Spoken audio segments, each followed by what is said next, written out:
প্রতিদিনই তো গ্রামের মানুষের পছন্দের রান্না করি, কিন্তু আজকে আমি রান্না করব শহরের মানুষের পছন্দের রান্না, যেটা শহরের মানুষ ভীষণই পছন্দ করে। সেটা হলো শুটকি। কিন্তু গ্রামের অধিকাংশই মানুষ এই শুটকি মাছটা খেতে চায় না, কারণ তারা মনে করে মাছ কেন শুকিয়ে খাবো, গন্ধ এই সেই, মানে খেতে চায় না। বাট শহরের মানুষ কিন্তু শুকায় না, কিনে খায়, তাও শহরের মানুষের এটা পছন্দের খাবার।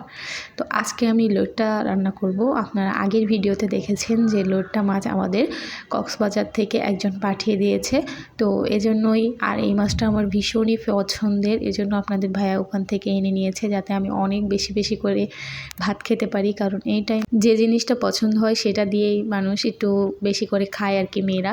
তো আমি লোট্টা মাছ পরিষ্কার করে সুন্দর করে নিয়েছি, সুন্দর মতো কেটে।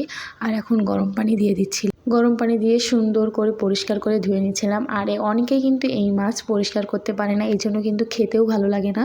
তবে পরিষ্কার করা যদি ভালো হয় তাহলে কিন্তু খেতেও অনেক বেশি মজা হয়। তো এই জন্য সুন্দর মতো গরম পানি দিয়ে ধুয়ে পরিষ্কার করে নিলাম। আর এবার কড়াইয়ের ভিতরে পেঁয়াজ আর রসুন কাটা দিলাম অনেকগুলো, কারণ এটা যেহেতু আমি ভুনা করব, আমি বাটা মশলা দিলাম না, এখানে কাটা মশলাই ইউজ করেছি। আর এই সাইডে আমি মোচাও রান্না করতেছিলাম, এই জন্য মোচাটাকে লবণ হলুদে পানির ভিতরে সেদ্ধ করতে বসিয়ে দিয়েছি। আর পেঁয়াজ রসুনটা যখন এইভাবে সোনালি কালার, মানে বাদামি কালার চলে আসবে, তখন কিন্তু আমি এর ভেতরে অন্যান্য সব ধরনের মশলা দিয়ে দেব। অনেকেই শুটকি খেতে পছন্দ করে বাট রান্না করতে পারে না, তবে যদি আপনি এই রেসিপিটা মানে ট্রাই করেন তাহলে কিন্তু অবশ্যই ভালো লাগবে, কারণ এই রেসিপিটা অনেক বেশি ভালো লেগেছিল। তবে এর ভেতরে যদি আপনি একটু টমেটো ইউজ করতে চান, পাকা টমেটো, তাহলে কোনো সমস্যা নেই, পাকা টমেটো ইউজ করলে অনেক বেশি ভালো লাগে, বাট আমি ইউজ করি নাই। তো মশলাটাকে সুন্দর করে কষানোর জন্য অল্প একটু পানি দিয়ে মশলাটাকে সুন্দর মতো এভাবে তেলোটাভাবে কষিয়ে নিলাম। আর এখন এটার ভেতরে আমি দিয়ে দেবো হলো শুটকি মাছগুলো, যেটা আমি অনেক সুন্দর করে পরিষ্কার করে রেখে দিয়েছিলাম। দিয়ে কিছুক্ষণের জন্য অনেক সুন্দর করে কষাবো। আপনি যত ভালো করে কষাবেন তত কিন্তু এর গন্ধটা চলে যাবে।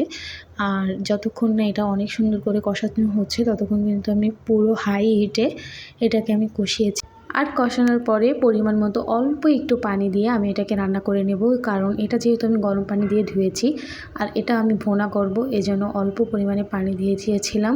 দিয়ে এটাকে নাড়াচাড়া করে এখন এটাকে আমি ঢেকে দিব, দিয়ে কিছুক্ষণের জন্য রান্না করে নেব। তো এটা অনেকেই অনেক বেশি পছন্দ করে, অনেকেই মোটেও খেতে ভালোবাসে না, তবে কার কাছে কেমন লাগে জানি না, তবে এই রান্নাটা আমার কাছে অসাধারণ লাগে। তো তারপর ঢাকনাটাকে উঠিয়ে যখন এতে ঝোল কমে আসবে, জিরে মরিচের গুঁড়া আর গরম মশলার গুঁড়া দিয়ে অল্প একটু নেড়ে চেড়ে আর একটু ঝোল কমে আসলে আমি এটাকে লবণ চেক করে নামিয়ে নিয়েছিলাম। আর এটা খেতে অসাধারণ হয়েছিল আসলেই।